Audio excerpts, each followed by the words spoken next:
ஆவியானவரையும் நாங்கள் வரவேற்கிறோம் அப்பா. புதிய நாளுக்காய் நாங்கள் நன்றி செலுத்துகிறோம். உபாகமம் 33வது அதிகாரம் 23வது வசனம். நப்தலியை குறித்து, நப்தலி கர்த்தருடைய தயவினாலே திருப்தி அடைந்து அவருடைய ஆசீர்வாதத்தினாலே நிறைந்திருப்பான்.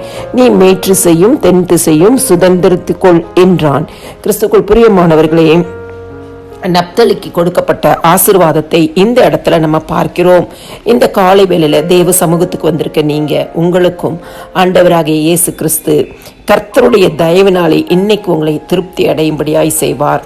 ஆண்டவராகிய இயேசு கிறிஸ்துவின் ஆசீர்வாதத்தினாலே இந்த நாள் நீங்கள் நிறைந்திருக்கும்படியாய் உங்களை ஆசீர்வதிப்பார்.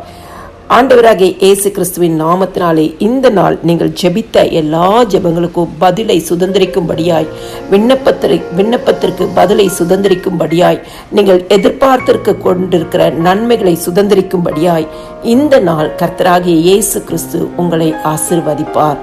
உங்களுடைய விசுவாசம்தான் உங்களுக்கு அற்புதங்களை கொண்டு வரும். ஆண்டவராகிய இயேசு கிறிஸ்துவின் நாமத்தை அறிக்கையிட்டு அவருடைய நாமத்தை விசுவாசிக்கும் பொழுது கர்த்தர் இன்னைக்கு உங்களுக்கு தயவை தருவார், உங்களை ஆசீர்வதிப்பார், சகலவற்றையும் சுதந்திரித்துக் கொள்ள செய்வார். எல்லா துதியும் கனமும் மகிமையும் ஸ்தோத்திரமும் என் ஆண்டவராகிய இயேசு கிறிஸ்து ஒருவருக்கே செலுத்துகிறேன். ஆமேன்.